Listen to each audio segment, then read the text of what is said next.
નીતિશ તિવારીની most awaited film Ramayana release પહેલા જ બોલિવૂડના તમામ બિઝનેસ રેકોર્ડ તોડવાની તૈયારીમાં હોય તેવું લાગી રહ્યું છે.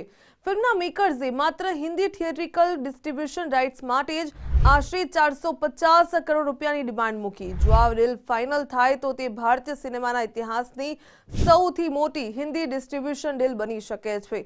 ફિલ્મના પ્રોડ્યુસર નમિત મલ્હોત્રા અને તેમની ટીમ માટે મોટા ડિસ્ટ્રીબ્યુટર્સની સાથે ચર્ચા કરી રહી છે.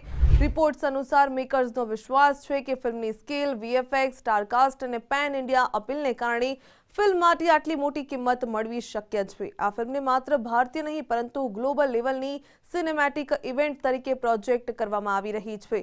આટલું જ નહીં પણ ફિલ્મના ઓટીટી અને ડિજિટલ રાઇટ્સ પણ ભારે ચર્ચામાં છે. એક રિપોર્ટ પ્રમાણે મેકર્સે અગાઉ આશરે 700 કરોડની ઓટીટી ઓફર નકારી દીધી હતી, કારણ કે તેઓ માત્ર ડિજિટલ રાઇટ્સ માટે જ 1000 કરોડ રૂપિયા સુધીની ડીલ ઈચ્છી રહ્યા છે. એટલે કે ફિલ્મ થિયેટર રિલીઝ પહેલા જ હજારો કરોડનું પ્રી રિલીઝ બિઝનેસ કરી શકે તેવી ચર્ચા છે.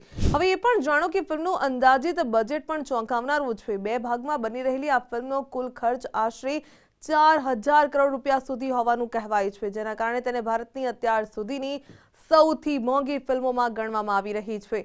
ફિલ્મના વીએફએક્સ પર ખાસ ફોકસ કરવામાં આવ્યો છે અને હોલિવૂડ લેવલની ટેકનોલોજીનો ઉપયોગ થવાનો દાવો છે. સંગીતમાં પણ મોટું સરપ્રાઇઝ છે કે AR રહેમાનની સાથે આંતરરાષ્ટ્રીય સંગીતકાર હેન્સ ઝિમર પણ સાથે મ્યુઝિક આપી રહ્યા છે. પાર્ટ 1 દિવાળી 2026ના એક અઠવાડિયા પહેલા રિલીઝ થઈ શકે છે, જેથી ફિલ્મને લાંબી થિયેટ્રિકલ રન અને ફેસ્ટિવ સિઝનનો ડબલ ફાયદો મળી શકે. પણ સવાલ એ છે કે શું આ ફિલ્મ વિશ્વભરમાં 4000 કરોડથી વધુનો બિઝનેસ કરી શકે છે? આ શંકાનું કારણ છે કે ફિલ્મના ફર્સ્ટ ગ્લિમ્સ બાદ ફિલ્મને મિશ્ર પ્રતિસાદ મળ્યો હતો.